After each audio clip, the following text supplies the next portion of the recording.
আসসালামু আলাইকুম রহমতুল্লাহি অবরাকাতুহু। পাত্র চাই, পাত্র চাই, পাত্র চাই। একজন সুন্দরী সুশিক্ষিতা বিধবা পাত্রীর জন্য আর্জেন্ট ঘর জামাই পাত্র চাই।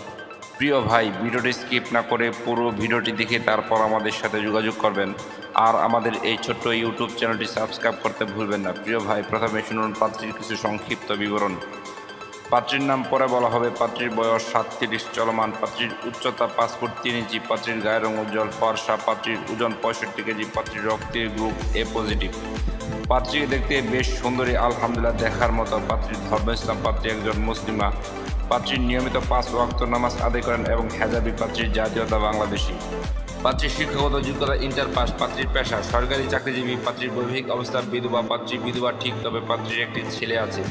পাত্রীর ছেলে বিবাহিত এবং পাত্রীর ছেলে অস্ট্রেলিয়ায় থাকেন।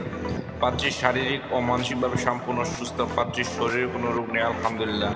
পাত্রীর স্থায়ী ও বর্তমান ঠিকানা ঢাকা সাভার। সাভারে পাত্রীর নিজের 2 তলা বাড়ি আছে। পাত্রীদের আর্থিক অবস্থা সচ্ছল, আলহামদুলিল্লাহ। পাত্রীর কোনো পিছুটান নেই। প্রিয় ভাই, এবার শুনুন পাত্রী কেমন। পাত্রের আশা প্রত্যাশা করি। পাত্রের সন্তান গ্রহণযোগ্য না। বিয়ের পর পাত্রের সব দায়িত্ব পাত্রীর। পাত্রকে অবশ্যই পার্মানেন্টভাবে পাত্রীর বাড়িতে থাকার মন মানসিকতা থাকতে হবে। পাত্রকে অবশ্যই নম্র, ভদ্র ও নামাজি হতে হবে। পাত্রকে অবশ্যই সৎ এবং চরিত্রবান হতে হবে।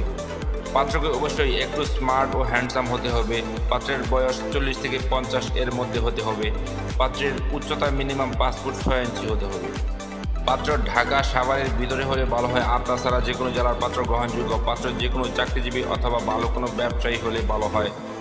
পাত্রের শিক্ষাগত যোগ্যতা পাত্রের সাথে মানানসই হতে হবে। পাত্রের গায়ের রং শ্যামলা হোক বা ফর্সা, এতে কোনো সমস্যা নেই, আলহামদুলিল্লাহ চলবে। পাত্রকে অবশ্যই শারীরিক ও মানসিকভাবে ফিট থাকতে হবে।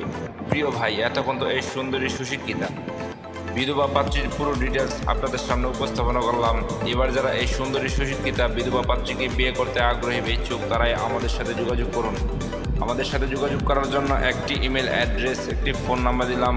সেই ফোন নাম্বারে অথবা ইমেল অ্যাড্রেসে যোগাযোগ করতে পারেন। আমাদের সাথে যোগাযোগ করার সময় ছেলের সিভি এবং পিকচার নিয়ে যোগাযোগ করবেন। সবাইকে অসংখ্য ধন্যবাদ ধৈর্য সহকারে ভিডিওটি দেখার জন্য। এবার দেখুন পাত্রীর পিকচার।